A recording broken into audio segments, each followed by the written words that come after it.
أعوذ بالله من الشيطان الرجيم. بسم الله الرحمن الرحيم.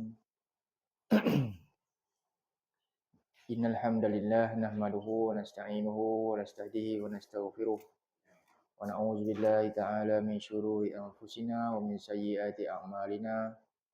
من يهده الله فلا مضل له ومن يضلل فلا هادي له.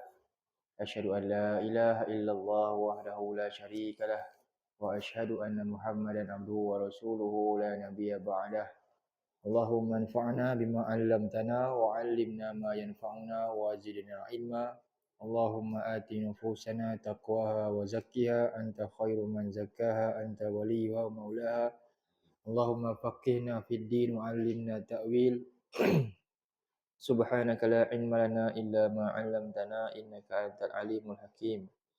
ربي يسر ولا تعسر بتمم بخير. آمين يا رب العالمين. Alhamdulillah. Jadi muslimin muslimat yang dirahmati Allah, bersyukur kita kepada Allah Subhanahu Wa Taala pada pagi ini dapat sama-sama kembali bertemu untuk menyambung tadabbur surah. Ini kita masuk surah, masih lagi dalam surah yang ke-103, iaitu suratul Asr.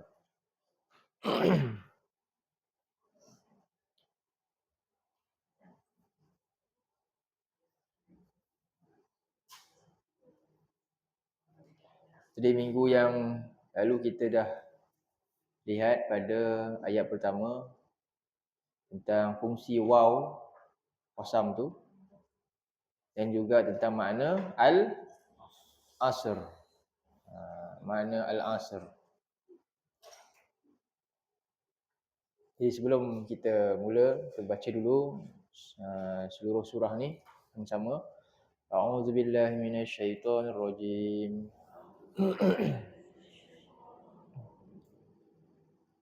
Bismillahirrahmanirrahim. Wal 'asr.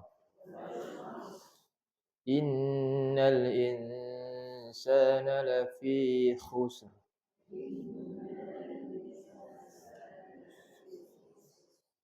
إلا الذين آمنوا وعملوا الصالحات وتواصوا بالحق وتواصوا بالصبر.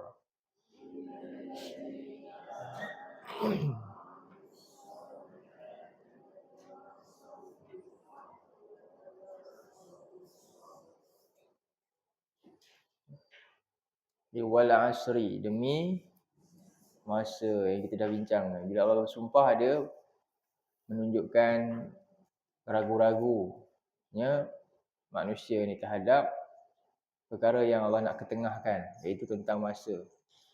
Dan manusia meragu-ragu yang mereka ni sedang dalam keadaan rugi. Maka Allah bersumpah demi masa ni memang mereka ni sedang rugi. Jadi al-asri itu daripada perkataan, satu makna dia apa yang saya bagi? Sesuatu yang diperah untuk hasilkan sesuatu yang baik, yang boleh dimanfaatkan. Itu maksud pertama al-asr. Yang kedua,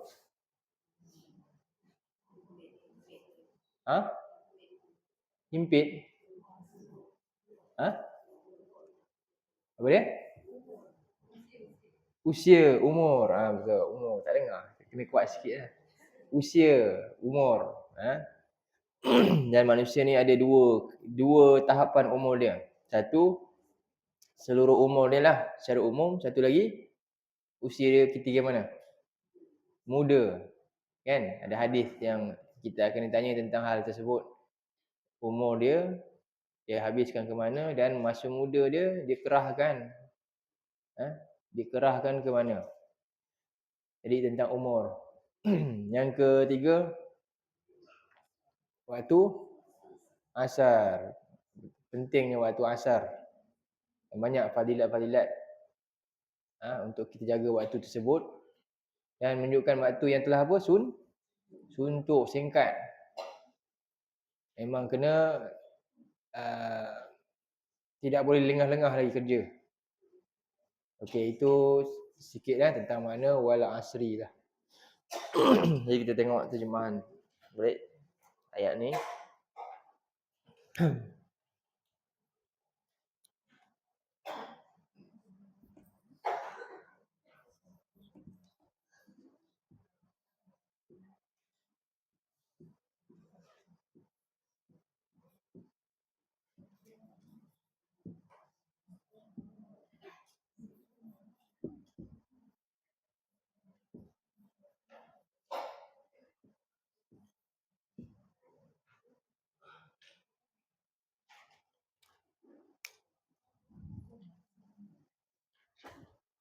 Di wal asri demi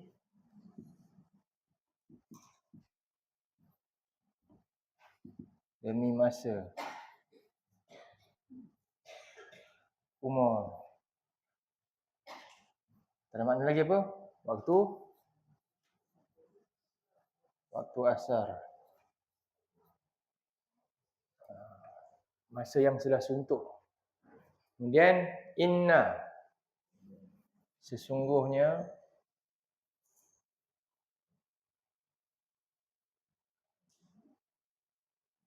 Jadi inilah subjek dia yang nak ketengahkan sebenarnya. Tapi sebelum Allah nak ketengahkan subjek ni, Allah bawa satu perkara. Objek yang berkaitan dengannya iaitu masa. Jadi sesungguhnya al-insana, manusia. Jadi kita boleh kata apa? Setiap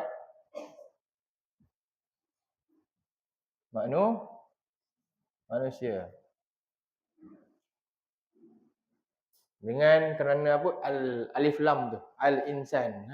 Al-insan tu, lam tu kita boleh disebut al-istighraqiyah, menunjukkan setiap insan. Seluruh manusia. La fi khusrin. Di sini ada dua bentuk penegasan lagi, tambahan. Jadi asal dia apa? Al-insanu fi khusrin, manusia itu dalam kerugian. Ditambah dengan lal insan fi khusrin, lam ni. Lam ni asalnya ada kat depan. Lam ni asal dia ada dekat tempat insan ni. Asal dia macam tu yang kedua. Kemudian tukar lagi, letak inna, maka lam ni dia duduk belakang dah. Lam ni nama dia lam muzahlaqah, lam yang tergelincir. Sebab apa dia tergelincir? Sebab masuk sesuatu yang lebih dominan daripada dia, iaitu inna. Maka lam ni kena mengalah, dia kena duduk belakang. Faham tak? Jadi dia asal dia, ayat dia biasa yang ni. Ini hanyalah ayat penyata. Al-insan fi khusrin. Kita belajar perubahan ayat sikit lah. Ni ayat penyata je. Manusia itu dalam kerugian. Tapi bila Allah lihat keraguan manusia ni, dah cakap macam ni pun dia masih biar lagi. Memang dia masih lagi biar saja abaikan kenyataan ni. Dia tak buat sesuatu pun bila dah dinyatakan kamu ni rugi. Tapi dia buat dek je. Lalu apa dia? Tambah satu. La al insanu fi khusrin. Apa makna dia? Lam ni pastilah, benar-benar. Sungguh jugalah, pasti. Benar-benar manusia itu dalam kerugian. Ini dah beza sikit dah. Sungguh benar-benar manusia itu rugi. Tapi lagi sekali berlaku apa? Pengabaian terhadap kenyataan. Kenegasan dah ni. Kemudian tambah lagi. Ni lebih kuat, ni yang paling kuat lah. Inna al insana la fi khusrin. Ini yang keberapa? Ketiga. Faham tak? Jadi bila ada inna ni, maka insan ni kena baris atas dah. Sebab dia ada fungsi lain. Dia membariskan, mengubah harfun nasakh. Jadi dia mengubah insan ni jadi baris lain. Jadi kau nampak la ni pergi mana dah? Ni la ni kat sini. Duduk sini. Kan? Cukup dah. Jadi ini satu kedengaran. Sesungguhnya manusia, semua manusia benar-benar kerugian. Berlaku pengabaian lagi tak lepas kenyataan ni? Semua ambil serius tak lepas kenyataan ni? Bila kita baca macam ni, ambil serius ke tak? Patutnya ambil serius lah bagi orang yang faham. Tak cukup lagi, tak cukup. Allah tak apa lagi. Tak cukup lagi. Allah tak apa? Wal asri depan. Sumpah lagi depan tu. Demi masa. Tak faham-faham lagi. Faham tak? Tambah lagi. Masuk balik. Innal insana lafi lihat tak berapa bersungguhnya. Betapa bersungguhnya Allah nak sedarkan kita, jangan buang masa. Nampak? Perubahan ayat dia. Bila kita baca sini baru kita rasa berhargai sikit. Surah Al-As ni. Dia ada berapa kali ni? Berapa perubahan? 4. Biasa je, ayat penyata biasa. Tegas sikit. Tegas lagi. Tegas habis-habisnya sampai ada sumpah. Nampak? Inilah kita baca sekarang. Wal asri innal insana. Ya, itulah. Jadi demi masa sesungguhnya setiap manusia lah benar-benar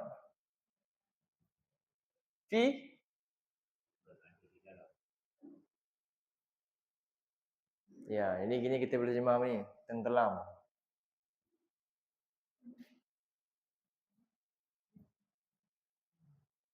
Di dalam khusrin apa? Kerugian.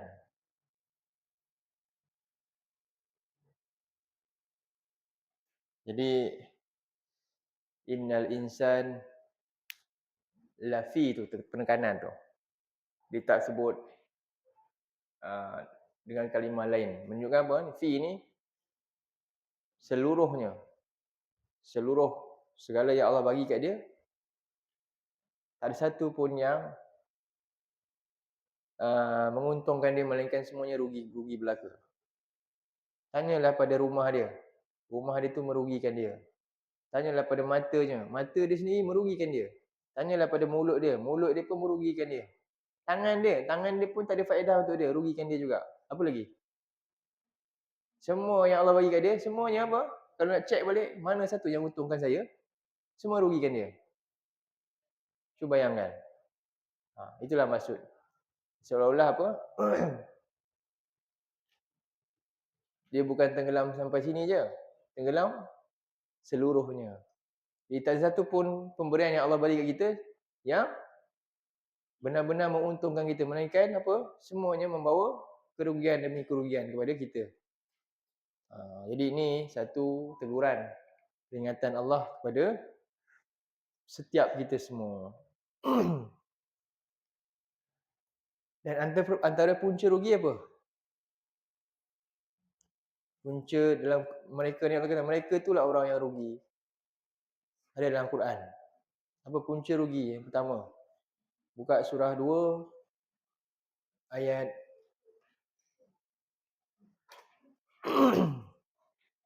121. Surah 2 ayat 121.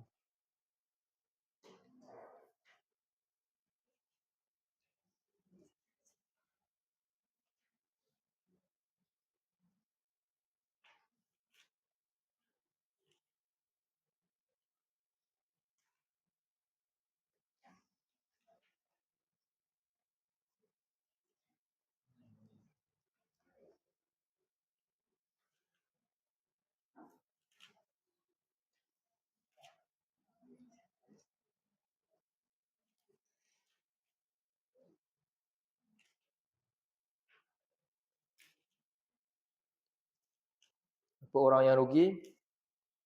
2121.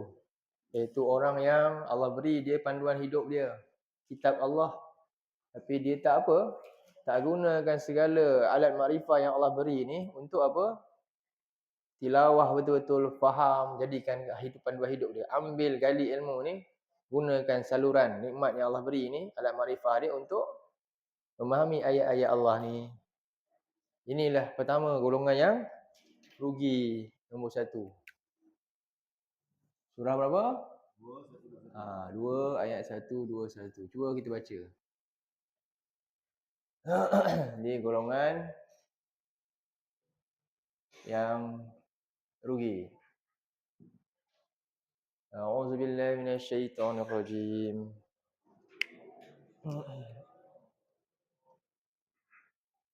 الذين آتيناهم الكتاب يتلونه حق تلاوته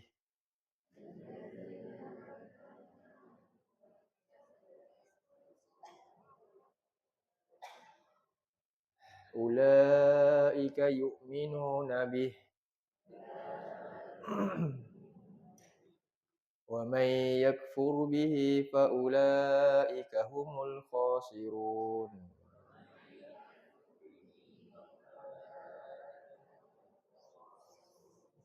Ini golongan yang rugi. Siapa mereka? Iaitu orang-orang yang, sama Allah kata, orang-orang yang kami anugerahkan mereka nikmat besar, iaitu kitab Allah. Yang yatlunahu haqqa tilawati, seharusnya, sewajibnya, sewajarnya apa mereka buat dengan nikmat ni? Mereka baca dengan bacaan yang haknya. Apa maksud bacaan hakiki? Bacaan hakiki. Paling ringkas, banyak huraian dia. Antaranya yang paling ringkas maksud dia adalah yattabi'unahu haqqa tiba'ih. Itu maksud dia. Maksud yatlunahu, tilawah ni kan? Yatlunahu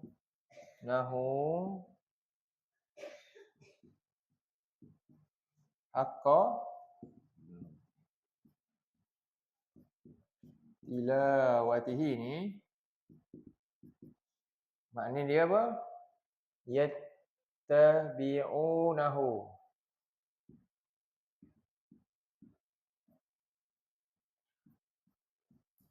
haqqa ittiba'ihi.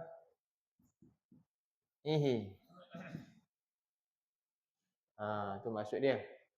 Ni kata Ibn Abbas, kata Ibn Mas'ud. Tentang maksud ni. Apa makna dia? Mereka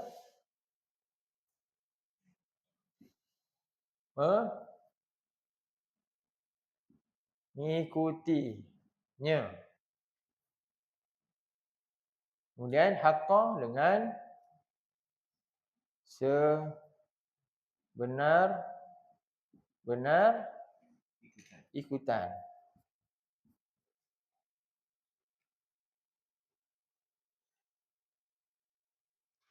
Dia baca ayat tu dan dia ikut sebenar-benar ikutan.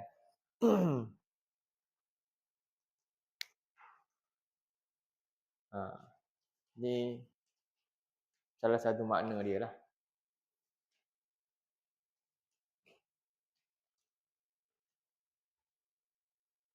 Satu dalam ayat lain Allah sebut surah 6 ayat 155. Simpan muka surat ni, simpan. Nanti nak buka balik, tengok sikit berkaitan dengan kenapa maksud dia antara Ibn Mas'ud berpandangan macam ni. Satu, makna tilawah tu sendiri maksud dia ikut. Tilawah maknanya ittiba' makna dia dalam kamus. Tala yatslu tilawah. Surah 6 ayat 155.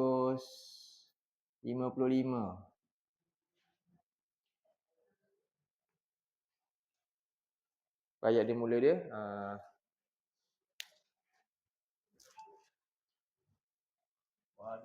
Wa hadza kitabun anzalnahu mubarakun.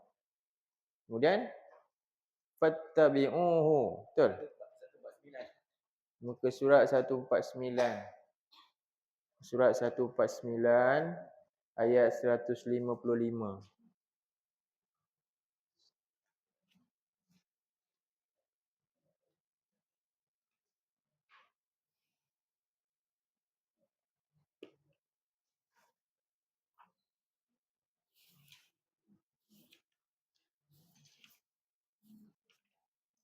Satu empat sembilan ayat 155.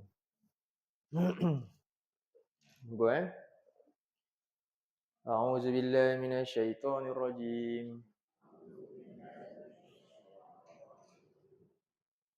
Wa hadza kitabun anzalnahu mubarak.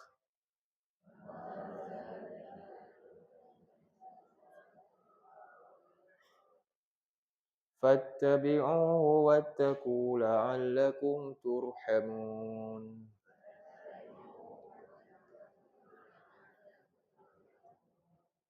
Dan ini adalah sebuah kitab, iaitu Quran ni, yang penuh keberkatan. Maka ni arahan datang. Apa dia? Ikutlah olehmu ku akan kitab ni. Jadi tujuan Quran datang untuk jadi panduan yang diikuti.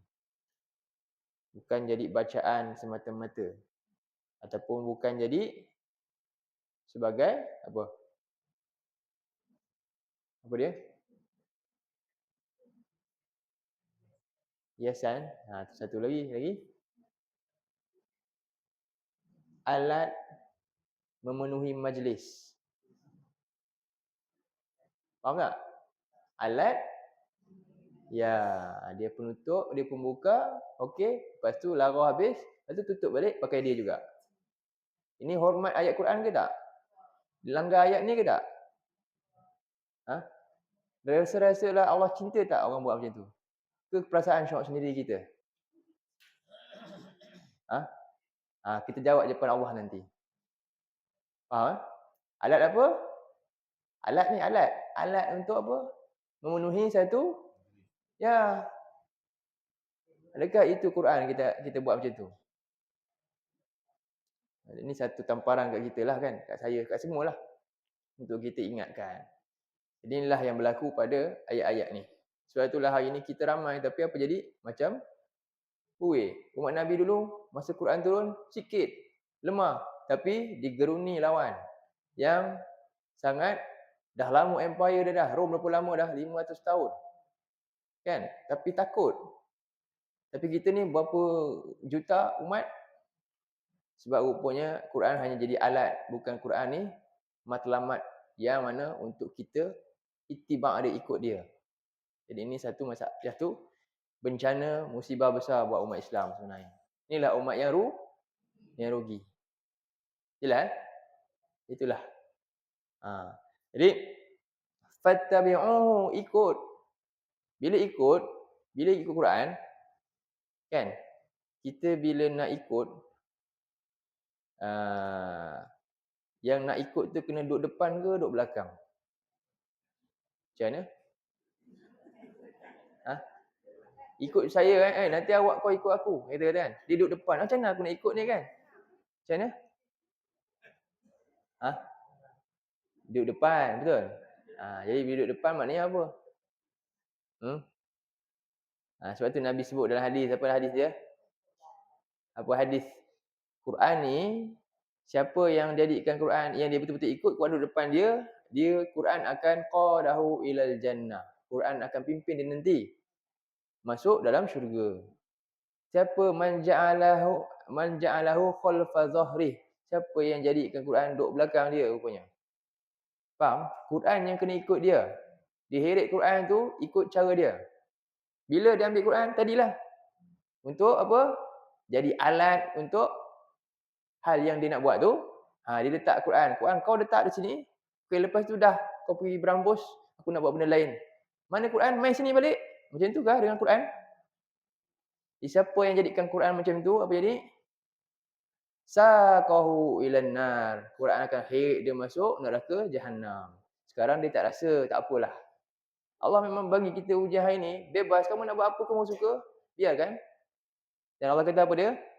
Antara perkara Nabi kata pada orang-orang yang degil, Nabi kata, inna mimma adrakan nas min kalamin nubuwah ula. Sesungguhnya antara perkara yang banyak dijumpai manusia pada kalam Nabi terdahulu ialah idza lam tastahi fasna ma syi'ta.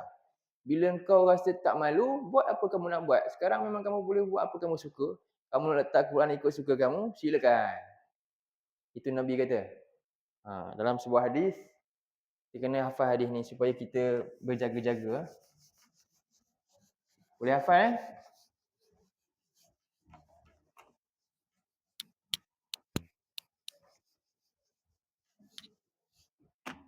Boleh hafal tak ni? Kenapa kena hafal? Cuba teka. Penting tak kita rasa? Ya Allah kan? Kenapa? Bila kita hafal sesuatu tu, dia jaga kita tak? Dia jaga kita. Dia ada dalam kamus hidup kita, betul? Tapi bila kita tahu, kita pun tak ada teguran untuk kita. Sebab tu kadang-kadang benda-benda kena Quran, kena usaha untuk hafal ayat-ayat supaya dia jadi apa? Hafiz kita. Jaga kita kan? Hadis. Akhirnya kita teringat, tak buat sewenang-wenangnya. Macam orang dulu-dulu lah, diingat kata-kata siapa? Ingat kata tok dia kan. Ni petua dia kata ni. Masuk ni tok dia kata apa? Jangan sini macam ni kan. Dia jaga benda tu. Yang lebih lagi wahyu kalau kita tahu lebih banyak, lebih baik untuk kita. Jadi hadis ni dia kata apa? Ni inna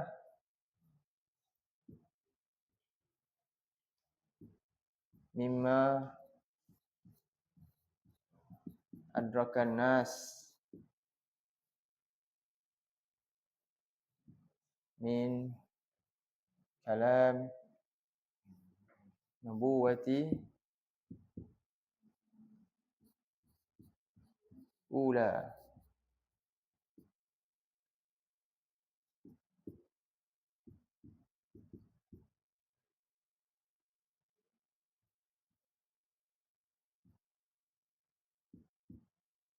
Okey.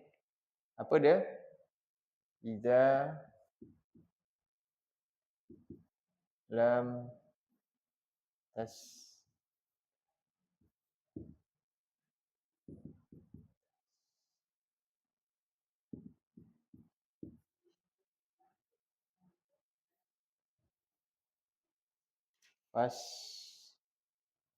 nak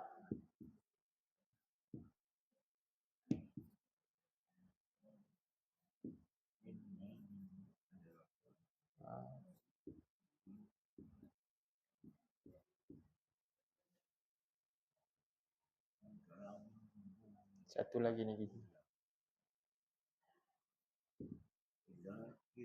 Idza lam tastahi fasna ma syi'ta. Okey, boleh. Nampak ke tulisan ni tak? Apa, ikut saya baca je. Inna qala Rasulullah sallallahu alaihi wasallam. Inna mimma adrakan nasi min kalamin nubuwatil ula.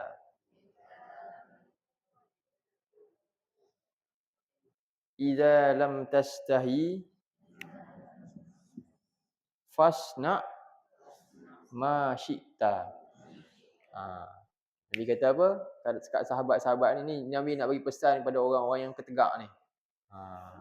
Ketegak. Suka hati aku lah nak buat apa kan? Okey. Kan? Nabi beritahu, dia kata, suka hati saya lah. Contohlah kan? Nabi kata apa? Sesungguhnya daripada perkara yang ditemui manusia. Banyak antara perkara yang banyak ditemui oleh manusia, umat-umat dulu. Yang banyak Nabi dicakap kat dia. Banyak Nabi-Nabi dipesan kat umat-umat ni, umat-umat degil ni. Apa dia? Min kalamin nubuwatil ula. Daripada ucapan para Nabi yang dulu. Apa dia? Idza lam tastahi. Bila kamu tak tahu malu. Tak malu dengan Tuhan kan? Tak malu, suka hati. Fasna ma syi'ta. Buat apa kamu nak buat, silakan. hari ni hari kamu. Kan? Hari ni memang hari kita. Kan? Mata ni Allah bagi bebas nak tengok apa saja. Mulut. Lepas ni hari Allah apa jadi? Apa jadi? Ada tak ayat yang biasa baca? Lepas ni mulut kita pun tak boleh cakap sebarangan dah. Kan? Jadi hari ni hari kamu boleh cakap apa saja, nak tengok apa saja, nak buat apa saja, silakan. Bahkan ada tak Allah saja tunjuk kat kita, kadang-kala lah, nak sedar yang kadang-kadang kamu tak boleh buat apa yang kamu nak buat. Betul tak? Cuba tengok orang yang lumpuh, stroke. Boleh cakap tak? Lah, tak boleh dah. Kat dunia pun boleh tunjuk dah. Kadang-kadang aku dah hadkan kamu boleh buat apa pada dunia lagi. Supaya kamu sedar. Nanti itu kat dunia pun kadang-kadang yang milik kamu, aku hadkan ada orang tak boleh buat apa dia suka dah. Padahal dia masih hidup. Betul tak? Nak cakap pun dah tak boleh dah. Nak gerak tangan pun tak boleh dah. Itu kat dunia lagi. Apatah lagi nanti kamu dah mati, kamu hidup balik, hari aku nanti. Lagilah dahsyat. Jadi Nabi kata ni, kamu tak reti malu kan? Kamu buat apa kamu suka? Kamu nak buat Quran cara kamu? Silakan. Cuba bayangkan. Takut ke tak takut? Jadi ini satu benda. Manusia yang rugi antaranya ni. Quran dia tak ikut pun. Tapi dia jadi Quran jadi apa? Apa? Jadi alat dia untuk gunakan suka cara dia je. Jadi ini satu benda yang kita kena sedarkan. Ramai. Diri saya, diri kita semua. Dia tak boleh main-main. Nampak macam remeh, nampak macam biasa, tak ada masalah. Ya, Nabi pun cakap, memang kamu rasa tak ada masalah, buatlah apa kamu nak buat, silakan. Ni hadis dia. Betul? Kita boleh jawab apa nak jawab, sila. Tapi ni hadisnya Nabi tegur. Sebab tu Nabi sebut dalam hadis satu lagi yang saya bagi tahu tu. Cuba kita tengok hadis ni pula. Boleh kan? Ni dah dapat terjemahan dah? Dah. Sekali lagi. Sesungguhnya daripada perkara yang ditemui manusia. Okey. Sesungguhnya daripada di antara perkara yang ditemui manusia daripada ucapan para nabi terdahulu. Ucapan para nabi terdahulu, an-nubuwatil ula. Nabi-nabi terdahulu lah. Apa dia ucapan yang banyak ditemui manusia ni? Iza lam tastahi, apabila engkau tidak tahu malu. Apabila engkau tak malu, fasna, apa dia? Buatlah ma syi'ta. Apa yang kau suka. Buatlah apa yang kau hendak. Bila engkau tak rasa malu, buatlah apa yang kau inginkan. Suka. Buat. Okey, jelas. Hadis ni daripada sumber dia. Sekejap.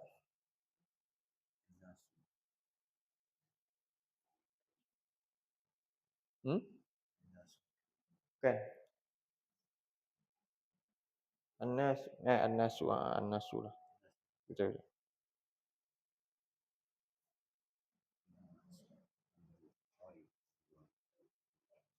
Sahih apa? Sahih Bukhari.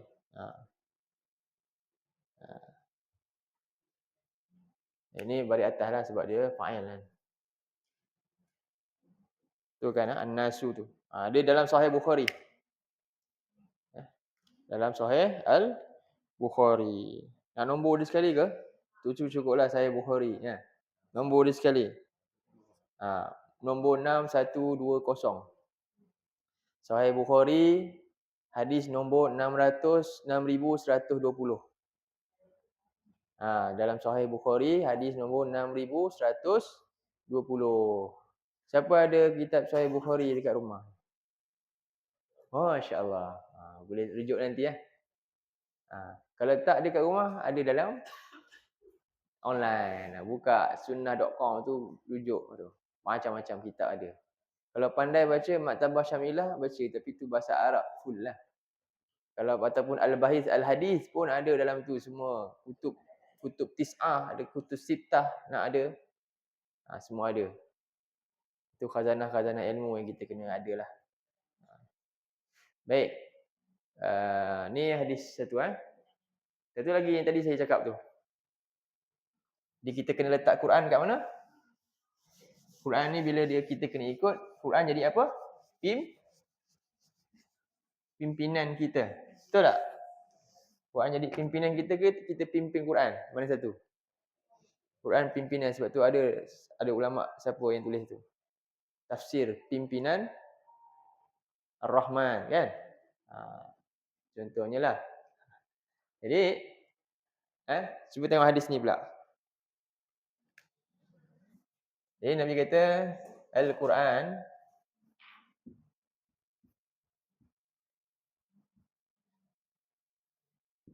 syafi'un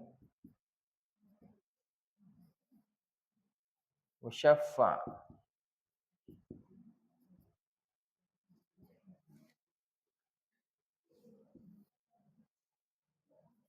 wa mahilun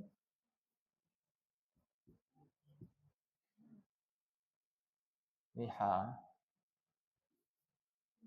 musadda'.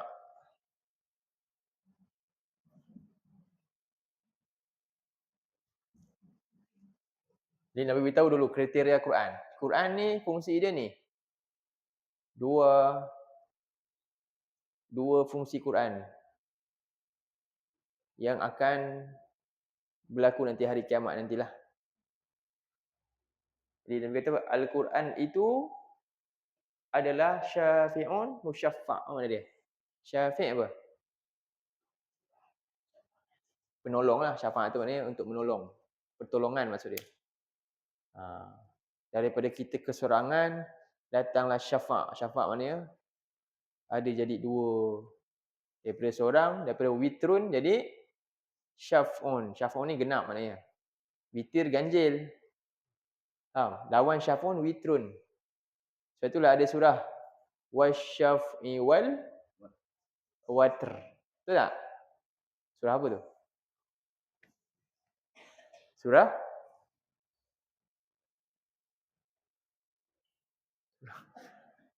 Cuba ingat, juzuk berapa? Juzuk 30 lah. Surah apa? Haji ke?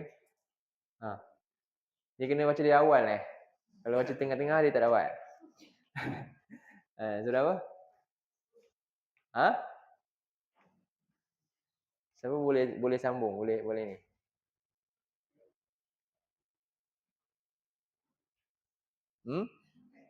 Tak jumpa?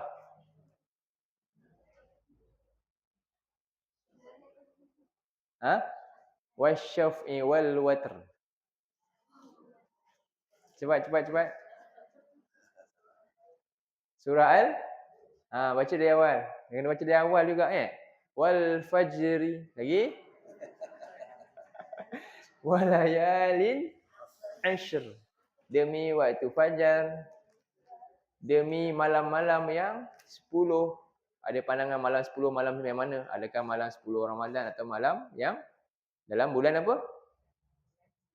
Ganjil? Ayat 3 je. Kemudian wasyaf'i wal watr. Demi yang genap dan demi yang ganjil.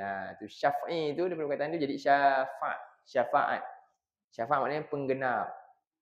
Faham? Kita ni memang perlu penggenap manusia. Yang hanya berpada dengan ganjil Allah saja. Allah saja witr. Allah tak perlukan sesiapa pun. Dia tunggal, dia ahad. Kan? Tapi kita makhluk perlu apa? Perlu pasangan. Itu nama dia penggenap. Perlu bantuan. Tak boleh seorang-seorang. Tak mampu. Faham seluruh makhluk demikian. Seluruh makhluk demikian. Matahari ada bulannya. Siang ada malamnya. Betul tak? Negatif ada positifnya. Jantan ada betinanya. Semua macam tu. Semua makhluk yang macam tu memang macam tu. Tu beza dia makhluk dengan pencipta. Khaliq dengan makhluk. Tu perbezaan yang paling ketara itulah. Salah satunya. Jadi, sebab tu Allah suka witir. Kan? Dan Allah paling suka bila kita malam ni nak tutup segala ibadah kita. Buat apa? Solat? Ya, tutup dengan tu. Baik. Itu fungsi dia lah. Jadi, syafi'un musyaffa' maknanya penolong yang musyaffa' yang pasti dibenarkan tolong. Ni pembela yang memang pembelaan dia tu pasti berjaya. Faham? Kat akhirat nanti Quran datang je untuk bela dan pembelaan Quran pasti berjaya. Kita kat dunia ada mahkamah dunia kan. Ramai tak hire pembela. Tapi berjaya tak kadang-kadang? Gagal. Walaupun banyak bayarlah macam-macam pembela pun, tapi kadang-kadang kes juga gagal nak menang. Kalah juga, kena penjara juga. Betul? Tapi nanti kat akhirat, sesiapa yang Quran datang kat dia untuk bela dia, pasti berjaya. Tapi malangnya hari ni, dia nak tak kawan betul-betul dengan Quran ni. Syarat dia itulah dia. Sebab tu manusia nanti dia sedar, memang rugi sungguh dia nanti. Dia abaikan Quran gitu je. Kan? Ini yang pertama. Jadi Allah kata Quran ni penolong yang pasti akan dapat tu tolong. Syafi'un musyafa'. Penolong yang pasti menolong. Okey. Kemudian wa mahilun musadda'. Apa ni maksud dia? Mahil maknanya mahil ni penentang, pendakwa. Antara makna dia. Ni yang bahaya pula. Dan dia juga datang akan untuk apa? Untuk dakwa pula. Ingatkan selamat. Tiba-tiba Quran datang dan jadi musuh kita. Habis. Dan dia pendakwa yang musaddaq ni apa? Dia akan tuduh kita. Dia ni penuduh yang akan tuduh kita dengan kesalahan kita. Musaddaq apa? Dan tuduhan dia pasti benar punya. Kadang-kadang datang kan, orang ni pendakwa nak tuduh orang ni dengan buat salah kan. Dia tengok tuduhan dia tak boleh faham. Kan? Quran datang nak tuduh orang tu nanti ke akhirat, memang tuduhan dia musaddaq apa dia? Pasti habis lingkup. Takut tak? Ke tak takut lagi? Jadi nak biar ke kita terus dengan Quran ni lai-lai, biar gitu saja. Anak cucu kita yang duduk tak perlu Quran ni, adakah nak terus biar macam tu saja? Memang sibuk kerja. Kerja tu pun yang bagi rezeki siapa? Siapa? Yang turunkan Quran juga. Betul tak? Yang kita dapat makan semua, kerja bagus-bagus, pangkat tinggi, yang bagi tu sebenarnya siapa? Yang turunkan Quran ni lah. Kamu pergi apa? Ya Allah. Cuba bayangkan. Jadi ingatkan semua. Yang duduk lalai je dengan alasan saya kerja. Jangan, itu bukan alasan. Kan? Ni kita kena bangkit ni. Supaya apa? Supaya apa? Ni, kenyataan. Rugi, tak rugi nanti. Itu yang kita nak. Jadi, Quran ni dua lah. Satu penolong yang pasti, kalau dia datang tolong, pasti berjaya. Dibenarkan. Dan dia akan datang untuk bawa pertuduhan. Dan tuduhan dia pasti benar. Memang sangkut lah nanti. Na'udzubillah. Faham? Dibenarkan. Musaddaq tu.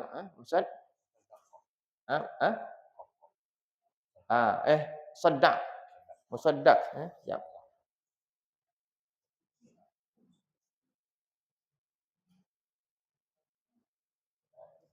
Bukan.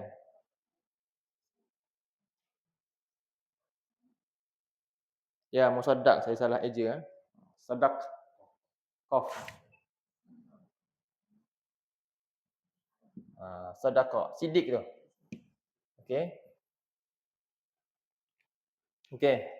Ini fungsi Quran dua.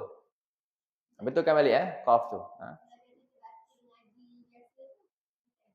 Jadi dia adalah bacaan-bacaan dia. Ya, nak dengar tadi orang tanya nak kalau kita nak pasang bacaan Quran kat rumah, boleh ke tak? Sekadar nak dengar. Boleh, tak ada masalah, tu ibadah lah. Quran ni baca je pun dah jadi ibadah dah. Cuma nak ditekankan jangan sekadar faham, sekadar itu. Mesti ada masa kita nak fahami dia dan arahan-arahan dia kita nak ikuti dia. Jadi itulah. Ada bacaan, tadwir, tartil, macam-macam cara tu. Dan tu semua dalam kerangka kita cintakan Quran lah. Kan? Jadi, daripada tidur dengan lagu, baik dengar Quran. Daripada rumah tu biar pasang tu je, baik pasang. Contohnya, macam tu. Tak ada masalah. Semuanya ada adab-adab dia. Tu tengah pasar tu, lintang pukang tu, nak pasang apa? Ayat Quran. Bercampur pula sebelah sana pula lagu apa? Lagu Thailand ke apa benda pula. Yang tu orang yang pasang tu dosa. Orang yang pasang tu dosa. Dia pasang tempat yang penuh dengan maksiat syaitan. Kamu pasang buat apa kan? Itu tak boleh lah. Di rumah kita tu tak ada masalah. Dengar kan? Jadi Cumanya kita kena ingat Quran bukan sekadar apa dia tadi? Jangan kita pastikan Quran saya adalah orang yang ikut Quran. Quran bukan alat dia, Quran nak pimpin saya. Itu mesti kita kena tahu dulu asas dia yang tu. Jangan sampai akhirnya Quran jadi alat kita je. Betul tak? Betul tak? Bila yang ni cari Quran, betul lepas tu campak jauh-jauh. Betul tak? Ramai tak buat macam tu? Takut nak cakap. Taklah ini realiti kita kan. Betul tak? Tak, kadang-kadang kita buat dalam keadaan kita tak sedar pun kita buat benda tu. Sebab syaitan ni kita. Sedangkan kita kena sedarkan balik. Ya. Kadang tak sedar. Jadi kena ingat balik benda tu lah. Itu maksud dia. Jadi wa mahilun musaddaq. Kemudian, okey. Apa kena buat? Kalau nak jadikan yang pertama, ni nombor 1. Nak Quran jadi ni, apa kena buat? Nabi beritahu. Kalau Quran yang ni nanti, yang ni bahayalah. Yang nombor 2 ni kita tak nak yang nombor 2. Kita nak yang pertama. Apa syarat dia? Nabi kata, sambung hadis tu. Man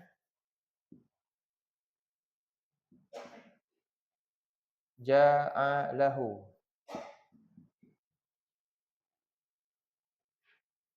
amamahu. Ada lagi satu dengan hamzah baris bawah, imamahu. Amam boleh, imam pun boleh. Amam duduk maknanya sama. Amam maknanya apa? Depan dia. Amam ni depan. Kalau imam, pimpin dia. Samalah makna. Depan juga. Imam kat mana? Boleh tak makmum? Makmum, imam kat belakang. Boleh tak? Bila imam mesti kat mana? Depan. Kan? Kita rukuk dulu ke imam dulu? Imam dulu. Itu. Maknanya dia. Kan? Kita follow apa yang imam buat. Jadi, siapa yang menjadikan Quran ni, imam dia, pimpinan dia, depan dia lah. Dia mesti tahu. Betul tak? Dia mesti tahu ke tak tahu? Imam tengah buat apa, rukuk ke sujud pun dia tak tahu. Boleh? Tak boleh. Maknanya dia kena tahu. Jadi begitu juga kita jadikan Quran imam kita kena tahu tak apa dalam Quran? Kena tahu tak? Kena tahu dia cakap apa, kita kena tahu. Ni tak tahu macam mana? Dia bukan masalah tak tahu sebab tak mampu tahu, tapi tak berusaha untuk ambil yang tu yang akan dipersoalkan kat akhirat nanti. Allah tak tahu sebab banyak kamu tahu, Allah tak tanya tu. Sebab banyak usaha kamu kan, caknanya kamu nak tahu Quran ni. Dengan alasan kamu sibuk tu. Itu yang akan jadi masalah berat kita nanti. Aku bagi kamu macam-macam, kan? Jadi ini satu benda yang kita nak tahu ni sebab kita tak nak rugi.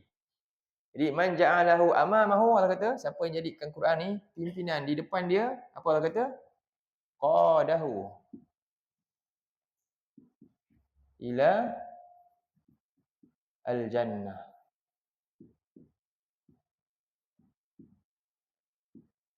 Qadah maknanya apa? Bukan kedah. Qadah. Qudwah. Pernah dengar perkataan qudwah tak? Qadahu ni Quran ni akan bawa dia, pimpin dia. Pimpin dia lah. Menuju ke mana? Ke syurga. Kemudian waman ja'alahu ni yang seorang lagi lah. Ja'alahu khalfa. Khalfa zahrihi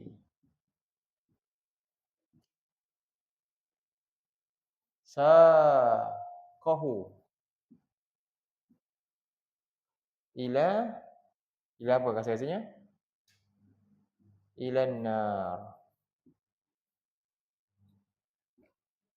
Saqahu. Saqa maknanya apa? Heret. Bila sebut heret maknanya apa? Dia nak ikut ke tak? Dia tak nak ikut lah sampai dia kena heret. Faham Siqa dalam Quran dalam surah Az-Zumar ada kata wasiqal ladzina kafaru ila jahannama zumara. Siqa perkataan yang sama, saqa ni. Dan diheret orang-orang yang kafir ni menuju ke mana? Neraka Jahannam secara beramai-ramai, berombong-rombongan. Ini perkataan dia. Jadi cuba tengok balik. Siapa yang menjadikannya apa? Imam dia, depan dia. qadahu ilal jannah. Quran akan pimpin dia masuk syurga. Wa man ja'alahu, dan siapa yang menjadikannya khalfa zahrih. Apa? Khalfa belakang juga. Zahri punggunglah, belakang. Selisih dengan Quran tu. Siapa yang jadi Quran dekat belakang dia? Apa dia? Saqahu ilan nar. Dia akan heret orang ni masuk neraka. Subhanallah. Ini hadis yang Nabi sampaikan kerana sayangkan umat dia. Nabi tak nak kita rugi, Nabi beritahu benda ni. Inilah orang yang rugi. Pertama apa dia? Balik pada surah ni. Tengok ayat 155 balik. Dapat ke makna dia ni? Sorry, ulang balik. Okey, apa dia? Al-Quran itu adalah, pertama, Al-Quran adalah penolong yang pasti berjaya tolong kita lah. Pasti berjaya. Dan ni pendakwa yang pasti benar dakwaan dia. Okey, dapat setakat tu? Baik. Apa, macam mana nak Quran jadi penolong kita? Ni Nabi beritahu. Sesiapa yang menjadikannya di hadapannya atau pemimpinnya, qadahu ilal jannah. Dia akan memimpinnya masuk syurga. Kemudian yang kedua, dan sesiapa yang menjadikannya di belakangnya, saqahu, dia akan mengheretnya menuju ke neraka. Okey. So ni dua ni hafal Minggu depan saya nak tanya sorang-sorang. Cikgu dah. Tak ada. Cuba hafal.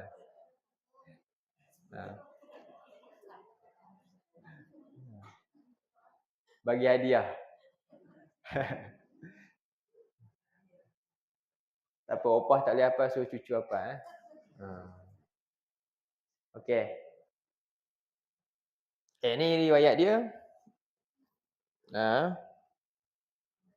Hadis ni daripada Jabir bin Abdullah dalam Ibnu Hibban. Ada Sahih Ibnu Hibban nombor 134.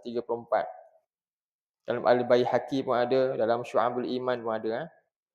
Dan sanad yang baik. Dan rijal yang meriwayatkannya thiqah.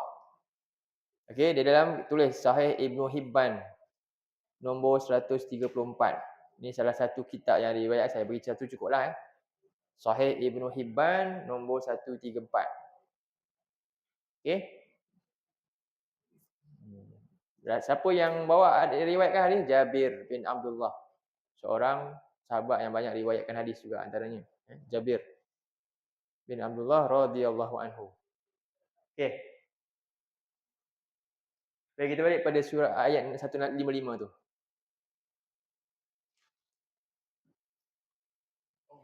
Okey. Ayat 155 Allah kata apa? Wa hadza kitabun anzalnahu mubarakun, kan? Dan inilah kitab yang penuh berkat, kami turunkannya kepada engkau. Kan? Kami turunkannya ni untuk menjadi panduan hidup manusia. Lalu Allah kata apa? Fattabi'uhu. Ikutlah panduan dia. Ikutlah ajaran dia. Wattaquhu. Dan bertakwalah, pelihara diri daripada apa? Membelakangkan dia, jaga kita. Fattabi'uhu tu ikut, beramal dengan perintah dia. Dan fattaqu, apa dia? Hindari pula, cegah daripada meninggalkan arahan-arahan dia, melanggar segala larangan Quran. Dua tu. Faham? Al-amal dan at-tark. Tinggalkan apa yang Quran benci, apa yang Allah larang. Kemudian, apa tujuan semua benda-benda ni? La'allakum turhamun. Ini benda paling mahal, paling penting untuk kita sebenarnya. Apa dia? Supaya kamu dirahmati. Kan? Itu je. Kita dapat rahmat Allah je, selamatlah hidup. Sebab kita masuk syurga sebab dapat apa? Rahmat. Dia nak cari rahmat Allah, antaranya Allah suruh buat benda ni. La'allakum turhamun. Supaya kamu dirahmati. Sebab itu Allah sebut dalam surah 7 pula. Cuba tengok. Ayat 204. Nanti last kita buka balik 121 ni. 7 ayat 204.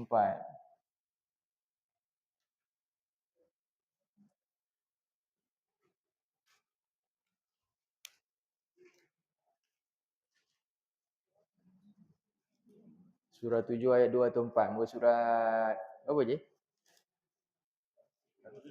176. Bawah ayat dia kan. Surah Al-A'raf.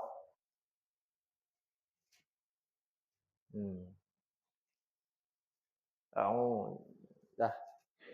Cari lagi, cari. Ke surat 176.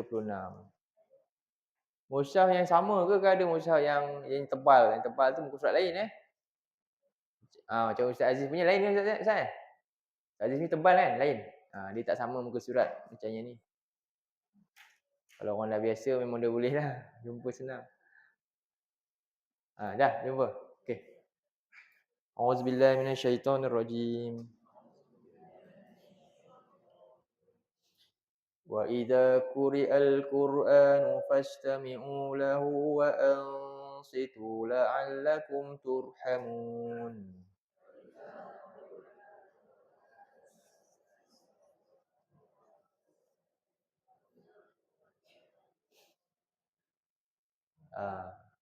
Sama kan? La'allakum apa tu kat situ?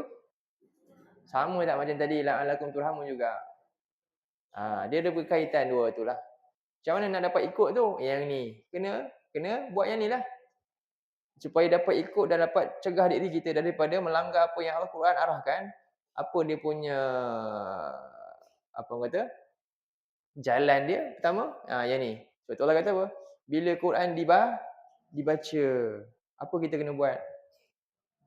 Istimak maknanya dengar fokus betul-betul bacaan dia. Untuk apa dengar tu? Untuk tujuan apa dengar tu? Dipanggil listen carefully. Apa maksud dia? Bahasa Inggeris dia itulah. Maksudnya menghayati lagi. Macam lagu tu menghayati ke? Ya, ada orang dengar lagu, dia menghayati lagu, dia nangis. Kisah cinta tak siapa-siapa entah. Fokus. Tujuan dia untuk apa? Faham dan supaya apa? Dapat amalkan lah, dapat buat tugasan, dapat buat. Itulah maksud dia. Kalau dengan lagu kadang-kadang suruh buat apa? Ada? Tak ada apa-apa. Dia halwa je, sekadar itu saja. Taklah. Quran banyak arahan yang datang ke kebaikan untuk kita. Iaitu Allah suruh kita fastami' dengan perkataan istima', dengar betul-betul. Dengar dengan penuh teliti. Kemudian tak cukup dengan tu, Allah kata apa? Wa ansitu. Apa maksud dia? Ansitu? Diam. Ansit, diam. Dan maknanya apa tu? Jauhi sebarang gangguan yang boleh kita tak dapat perbuatan pertama tadi, istimak tu. Istimak tu dia perlu ada satu lagi, iaitu elak sebarang gangguan. Sambil lewa. Allah tak nak kita sambil lewa dengan ayat-ayat dia. Kan? Macam kita ada orang kadang-kadang dia tak nak sambil lewa dengan lagu. Betul. Dia tengah dengar lagu ni, anak dia bising. Diamlah nak dengar. Sebab anak dia diam sebab apa? Dia nak hayatilah lagu tu. Begitu sekali. Jadi ayat ni macam mana? Lagu apa? Selimut putih. Selimut putih dah haram lah kan, tak boleh. Tapi begitulah maksudnya Allah nak kita muliakan dia dengan cara yang Allah nak, bukan cara kita. Kita muliakan Quran kononnya tadi macam mana? Macam mana tadi? Kita heret dia masa mana? Tak, kita heret dia bila? Permulaan tu kan. Lepas tu tengah-tengah nak buat apa kita buat. Lawa macam-macam. Lepas tu panggil dia balik, tutup balik. Itu ke cara yang Allah nak? Tak. Ini satu benda yang kita kena sedar tu. Kena nak buat majlis tu tengok kena apa? Cuba ubah sikit. Kan? Yang sepatutnya. Okey. Bukanlah salah total kan. Tak boleh ke ustaz nak baca Quran sebagainya. Tak. Tapi kadang-kadang cuba tengok balik kan. Lepas tu gedung-gedang dengan karaoke-nya dengan apanya tadi. Apa benda tu? Macam mana tu? Ha. Jadi satu benda yang istihza Al-Quran, istihza. Memperolok-olokkan ayat-ayat Allah. Jadi kita kena ada rasa tak suka kan dengan benda tu. Masa belajar. Macam mana maksud dia? Ya, itu memang itu maknanya untuk listen carefully ayat lah. Untuk kita fokus nak tahu ayat tu. Itu lebih baik. Macam kita buat ni, begitulah maksud dia. Ni tengok istimak lah ni dia panggil. Kan? Majlis mendengar lah. Bacaan. Uraian tu. Jadi itu satulah. Banyak lagi lah tentang ni. Dalam bab-bab yang lain. Jadi wa'an situ. Barulah Allah kata apa? La'allakum. Supaya kamu dapat rahmat Allah. Okey. Yang tak nak kita fokus-fokus dengar betul-betul, buat lara-lara ni, ambil sambil lewa, main-main ni, siapa? Jin. Jin je lah. Siapa? Yang tak nak kita buat macam ni. Ni Allah suruh kita dengar betul-betul, diam. Tapi ada yang golongan yang tak nak ni. Siapa? Syaitan. Syaitan yang mana satu? Iblis. Ya. Siapa dia? Iblis. Senanglah salahkan benda yang tak nampak kan. Siapa? Kita. Betul lah orang kafir. Ada jawapan? Ini dakwaan kosong ke dakwaan ada dalil ni? Dia mesti ada dalil ni dakwa ni. Kan dia dakwa dia ni. Apa ayat dia? Bukan surah 41 ayat 26. Saya pernah bawa dulu ayat ni. Kan kalau ingat lagi ya. Kita ulang-ulang biar melekat. Surah 41 ayat 26. Dia lawan kepada ayat yang tu lah. 204 tadi. Memang direct ni. Bertembung dua ayat ni. Betul? Kita tengok balik. Allah kata macam ni. Yang ni kata macam ni. Memang bertembung betul. Tapi malam ni tiba-tiba kita pun sama seolah macam yang ayat yang kita nak baca ni. 26 ni. Nanyalah. 49. Jumpa? 479. Muka surat 479. Jumpa dah? Muka surat 479. Surah Fussilat, surah 41, ayat 26. Ayat ni betul-betul bertembung dengan ayat 204. Berlawan sungguh. Betul tak? Kita baca. A'udzubillahi minasyaitonirrajim. Ada tak jumpa lagi? Nanti dulu. Sorry. Sekejap. Dah tanda kan? Maknanya saya dah pernah bawa ayat ni lah. Okey. وَقَالَ الَّذِينَ كَفَرُوا لَا تَسْمَعُوا لِهَذَا الْقُرْآنَ وَالْغَوْا فِيهِ لَعَلَّكُمْ تَغْلِبُونَ.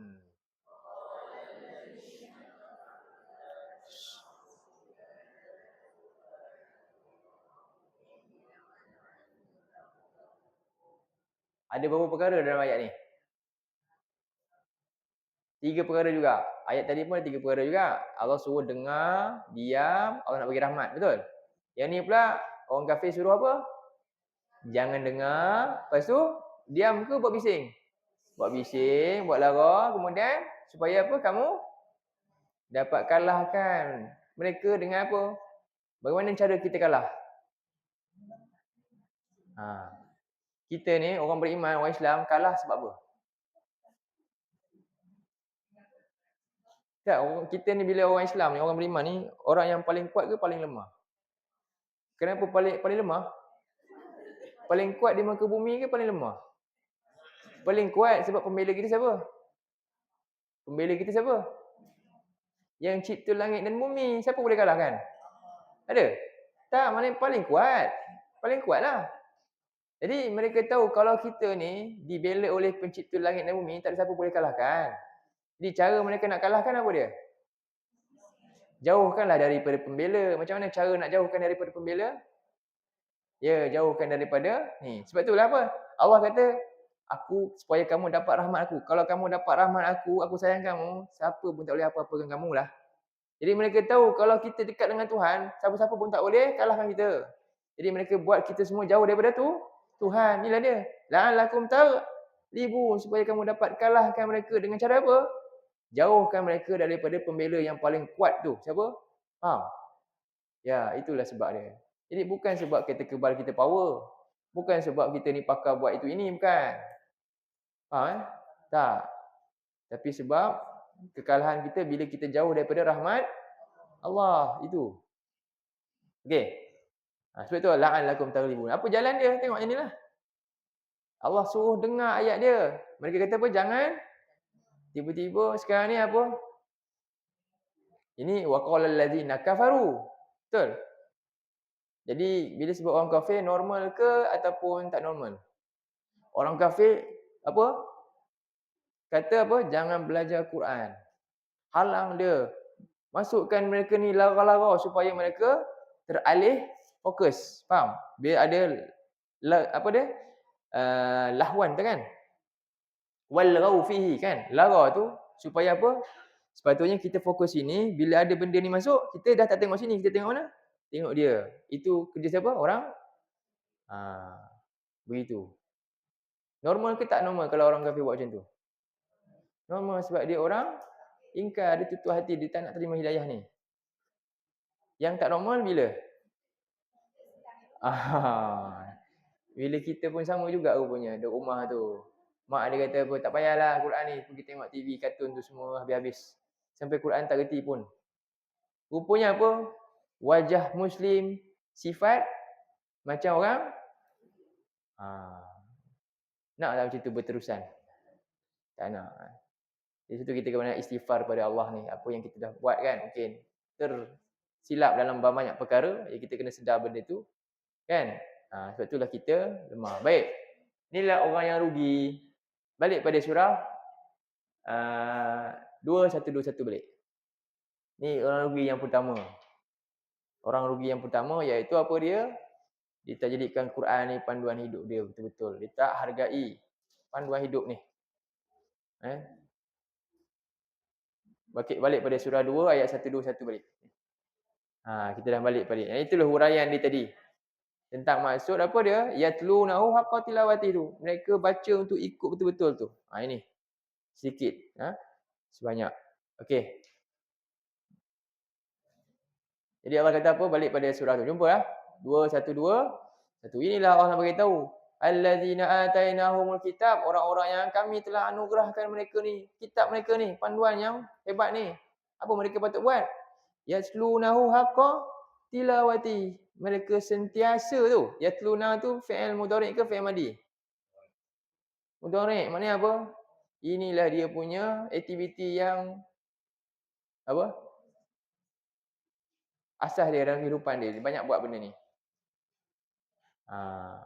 Bukanlah maknanya dia asyik buat ni sampai tak makan minum. Tak bekerja langsung. Bukan. Tapi ini dia punya asas. Benda yang sentiasa dalam kamu hidup dia. Dia buat.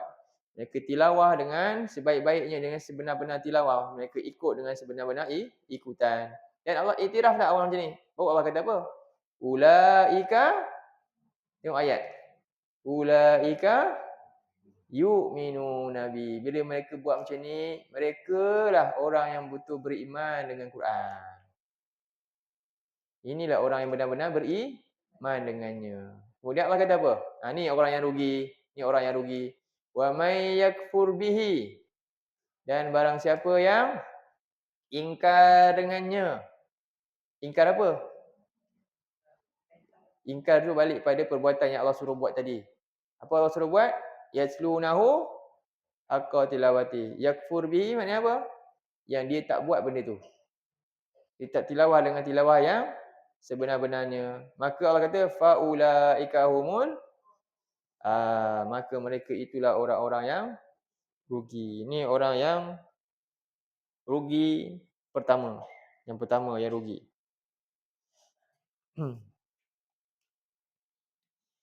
Yang ke seterusnya. Golongan yang rugi lagi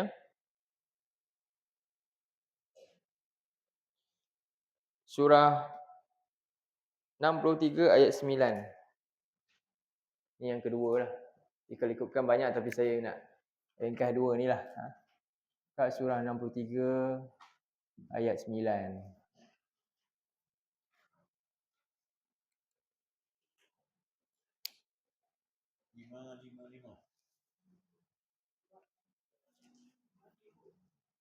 Al-Munafiqun ayat 9.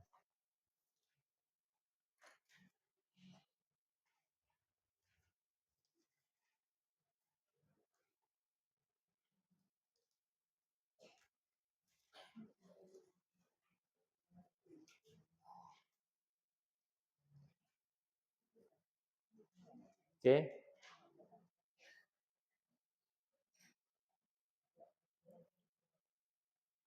A'udzu billahi minasyaitonir rajim.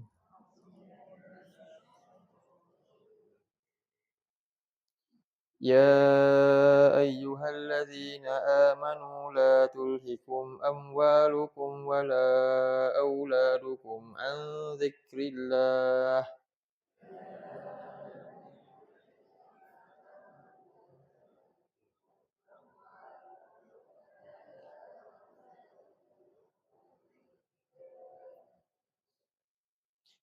ومن يفعل ذلك فأولئك هم الخاسرون.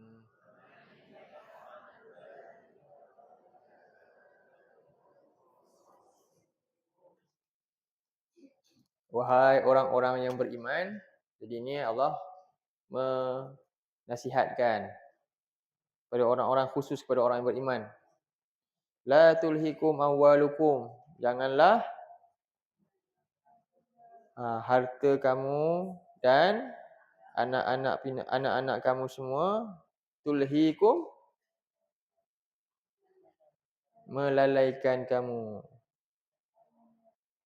Apa maksud dia? Macam mana boleh lalai? Harta benda dan anak-anak ni boleh lalaikan?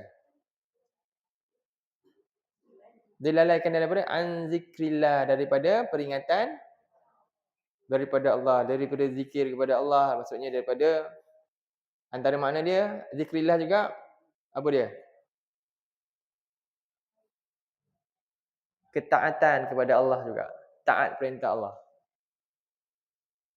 Faham? Zikir yang sebenar apa dia? Zikir banyak tapi semua langgar perintah Allah. Tu betul-betul zikir ke tak? Zikir ni satu tujuannya dengan lisan untuk apa?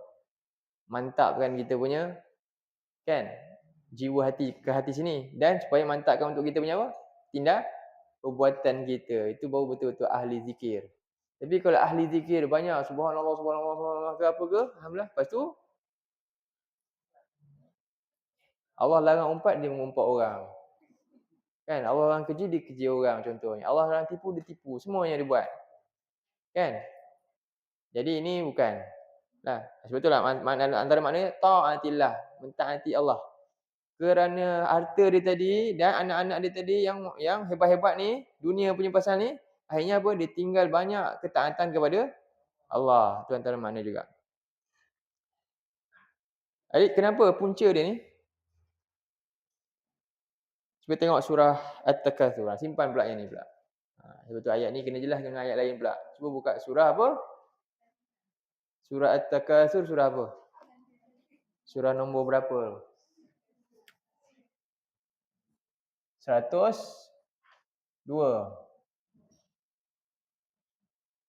Ayat 1 je. Ayat 1. Itulah perkataan yang samalah. Saya tak payah buka pun tak apa kan. Surah At-Takatsur semua hafal kan. Macam mana nak baca? Bismillahirrahmanirrahim. Apa dia ayat dia? Alhaakumut. Cukup tu je. Nak bahaskan benda tu. Alhaakumut takatsur. Apa tu? Ya ke? Bermegah-megah. Lagi lain? Okey, jadi ada beberapa kalimah kat situ. Ada satu alha, satu kalimah. Kalimah kedua kum. Kalimah ketiga At-takatsur. Ada berapa kalimah? 3. At-takatsur tu baris apa? Ra tu baris apa? At-takatsur, ra tu baris apa? Dhamma. Jadi sebenarnya kalimah at-takatsur tu nak duduk kat mana? Kalau bahasa biasa terjemah, depan sekali. Jadi cara kita nak terjemah secara mafhum, at-takatsur tu letak depan. Macam mana nak sebut? At-takatsur makna dia apa? Bermegah-megahan. Sebenarnya bukan maksud bermegah-megahan. Melalaikan al-ha. Jadi at-takatsur perkataan kasura. Kasura makna apa? Banyak. Banyak. Bila takatsara, wazan takatsara maknanya apa? Saling membanyak-banyakkan. Itu maksud dia. Saling menghimpun-himpun banyak-banyak ni. Kan? Itu maksud dia. Perbuatan saling menghimpun-himpun, membanyak-banyakkan sesuatu. Allah tak sebut banyakkan apa kat situ. Ya, menghimpun-himpun untuk sampai berkumpul lah. Sampai menumpuk banyak. Jadi perbuatan membanyak-banyakkan dunia ni, sesuatu yang kat dunia ni, alhaakum. Telah menjadikan kamu lalai. Telah melalaikan oleh dia akan kamu. Faham? Itu maksud dia. Jadi at-takatsur duduk depan. Kalau nak terjemah mafhum lah. Macam tu. Itulah maksud at-takatsur. Kenapa orang tu dia himpun-himpun sampai banyak? Apa tujuan himpun sampai banyak? Barulah datang tafsiran. Apa tafsiran dia? Bermegah-megah. Oh, itu tujuan dihimpun. Tujuan dihimpun sebab nak bermegah tu. Faham? Ya, untuk diri dia sendiri, untuk keluarga dia ke, untuk kelompok dia lah. Itulah tujuan. Jadi, faham? Perkataan berbengah-bengah tu tafsiran, tambahan tu. Bukan maksud takatsur. Takatsur maknanya apa? Menghimpun-himpun sampai banyak. Okey. Himpun apa? Lagi himpun apa? Himpun anak. Anak ni apa? Himpun anak yang pangkat-pangkat hebat-hebat semua. Himpun. Ya, itu maksud dia. Juga himpun apa sebenarnya? Ni umum lagi. Ayat ni lebih umum. Selalunya dua ni lah. Harta dan anak-anak. Dan termasuk himpun apa? Himpun ilmu pun sama juga rupanya. Himpun apa? Ilmu. Nanti dia beritahu, saya banyak belajar, saya banyak ni. Tapi dia buat apa? Tak ada hasil. Tapi dia bangga dengan ilmu yang banyak tu. Tapi apa hasil dia buat? Apa dia punya dia punya sumbangan-sumbangannya tak ada, tapi degah dengan orang lain dia dan dia jadi sombong dengan sebab termasuk tu. Segala benda yang dihimpunkan yang menyebabkan manusia lalai daripada akhirat dia. Jelas kadang-kadang yang dihimpun tu bagus, baik. Contohnya dihimpun ilmu ni, tapi akhirnya jadikan dia apa? Jadi kita jangan macam itulah. Ya, tapi kita kena apa? Sampaikan. Sebenarnya lagi kita banyak belajar, lagi kita bimbang sebab apa? Segala yang kita buat ni, apa sumbangan pula ni yang dia beri ke dah ke belum? Kadang-kadang kita kena jangan tertipu dengan hal tersebut. Kadang-kadang kan kalau post ke kat Facebook, kelas ni saya pergi semua, baik bagusnya semua ni kan. Lepas tu dia lecehkan orang lain yang apa? Tak pergi kelas contohnya. Ini satu benda yang kadang faham boleh jadi fitnah kat dia baliklah. Jangan, jaga. Sebenarnya lagi banyak kita tu lagi besar tanggungjawab. Okey, kamu dah tahu orang tanya, kamu buat apa? Kamu belajar untuk penting diri sendiri je ke? Kamu seorang jadi kena masuk syurga? Sepatutnya dengan yang kamu tahu ni, tengok orang lain tu. Betul tak? Ni termasuk bab tu. Faham? So tu kena tadabbur. Kan? Okey, itu maksud dia alhaakumut takatsur. Apa lagi kita nak himpun? Nak dibanggakan? Tak. Bukan. Sebab tu ilmu yang banyak bukan untuk dibanggakan, tapi adalah untuk apa? Dia bertambah takut. Kalau dia tak buat apa-apa. Sama juga dengan harta yang banyak. Sepatutnya dia bimbang, harta ni aku tak guna. Banyak orang susah, aku buat apa? Dia tak takut. Hanya orang yang takutlah. Siapa golongan ni? Allah sebut mereka ni rijal. Jadi dalam surah ni tadi alhaakumut takatsur. Faham tu maksud dia. Jadi kita tengok satu contoh lagi dalam surah 24. Ayat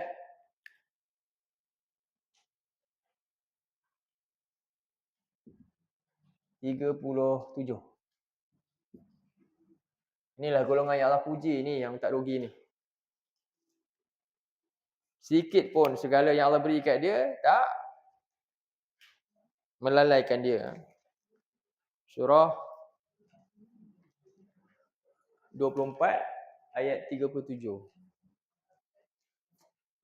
355. Surah An-Nur. Atas sekali. Atas sekali.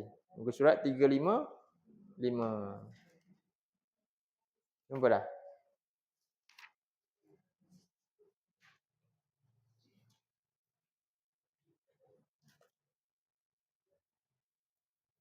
A'udzubillahi minasyaitonirrajim.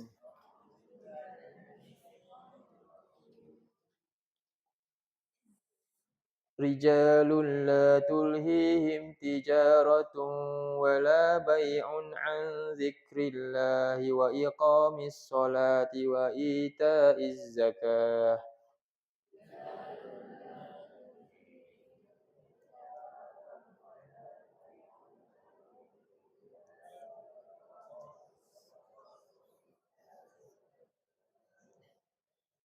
Wa iqamis salati wa ita'iz zakati yakhafuna yawman tataqallabu fihi al-qulubu wal absar.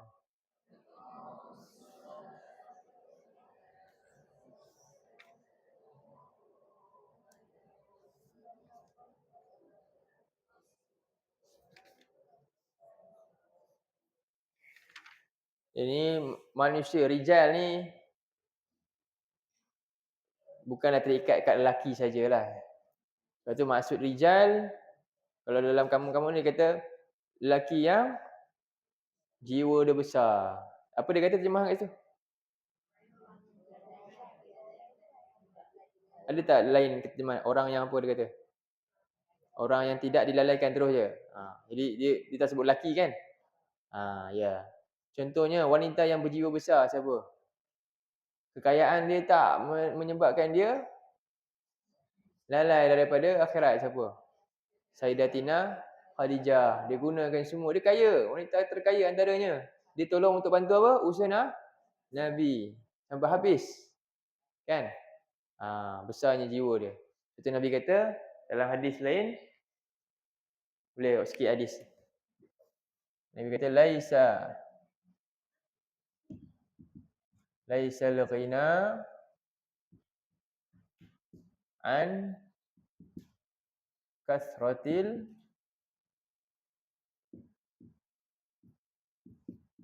arad.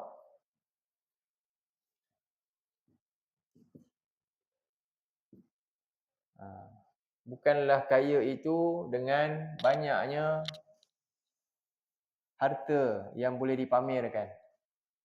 Banyak material yang dia boleh tunjukkan ke orang, yang menunjukkan dia ni kaya, tak. Walakinna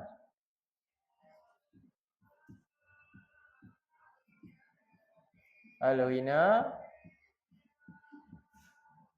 tak apalah lah. Lagu ni tak apalah. Okey. Habibi ya Muhammad kan. Alhamdulillah. Okey. Walakinnal ghina ghinan nafs. Dia kata ghina an-nafs. Ini dia maksud kaya jiwa. Cuba baca. Laisal ghina an kasratil arad. Walakinnal ghina ghinan nafsi. Bukanlah kaya tu dengan banyaknya harta yang boleh arad ni, maknanya dia boleh aradah ni, maknanya boleh dia pamer-pamerkan, tunjukkan, bukan. Sahabat Nabi semua kaya-kaya tu, tapi ada tak? Tak ada. Ada tak macam Qarun keluar dengan tunjuk harta dia? Tak ada. Satu pun tak ada. Padahal sangat kaya. Dan kekayaan tu bukan dia sendiri yang buat, orang lain yang cerita pula. Kita beza pula. Sengaja nak pamer kekayaan. Tak sama pun. Jadi, bukanlah salah nak tunjuk ke apa ke, bukan.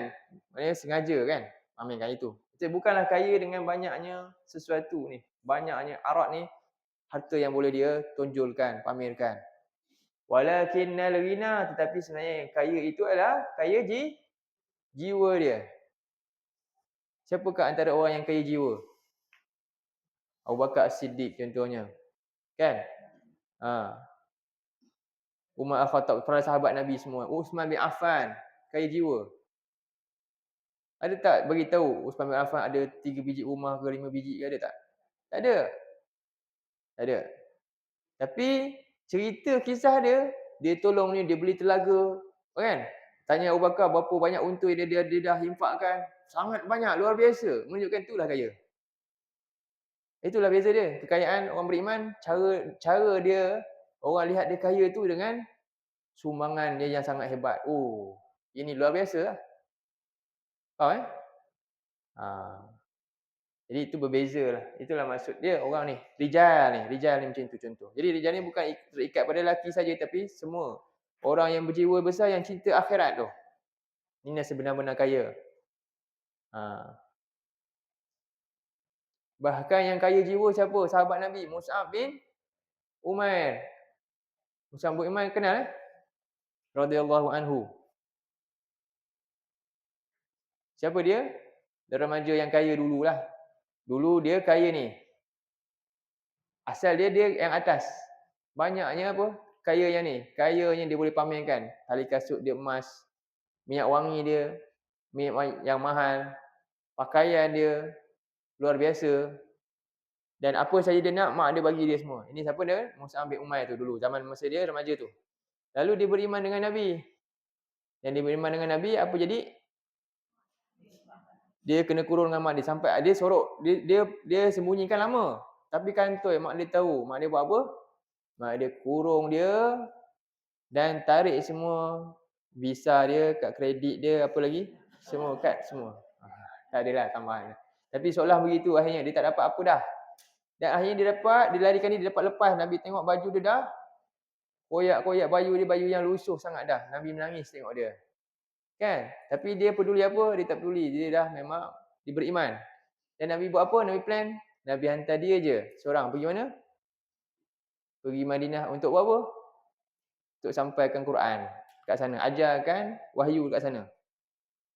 Dan dia pun pergi ke sana. Apa modal dia pergi? Ada tak Nabi kata, kamu pergi sana, aku sediakan sebuah rumah. Ada tak? Tak ada. Kita kalau nak kena buat apa? Penginapan macam mana? Ada ke dia peduli? Tak. Masa dia pergi sana pula nak dakwah, dah ramai Muslim ke belum? Tak, hanya lebih kurang 10 orang je. Dan dia pergi ketuk rumah-rumah tu, nak beritahu, nak tawarkan. Jadi seorang yang maknanya soft spoken lah. Hebat, Nabi tahu dia, Nabi pilih dia. Hebat remaja ni. Itulah dia. Dan akhirnya dia mati dalam keadaan apa? Di perang Uhud. Dia syahid di perang Uhud. Dalam keadaan apa? Tak cukup kah? Sebab dia baju dia dah singkat dah. Dia pakai baju yang singkat pergi perang je. Sebab itu je pakaian dia ada. Dia jahit sendiri. Kalau apa, dia jahit sini apa? Dia potong sikit, tambah sikit. Tapi apa dia? Ini dia kaya jiwa. Dia telah jual jiwa dia dan dia membeli ramai jiwa-jiwa kat mana? Kat mana? Kat Madinah tu semua masuk Islam. Sebab tangan siapa? Tangan dia. Inilah yang kaya. Kan? Hasil tangan dia menyebabkan ramai dapat hidayah. Kaya dia. Faham tak? Jadi itu yang kita kena nampak. Itulah rijalun. Jadi kita tengok balik ayat ni. Orang yang berjiwa besar ni ialah apa dia? Yang segala perniagaan dia, jual beli dia, aktiviti harian dia ni lah dengan apa yang dia miliki, la tulhihim. Sama tak? Alhaakumut takatsur tadi. Ni semua perkataan yang sama, alha tu. Tidak pernah sekalipun melalaikan mereka an zikrillah, daripada ni sama juga, mengingati Allah atau peringatan Allah ataupun ketaatan, mentaati perintah Allah, tu makna dia.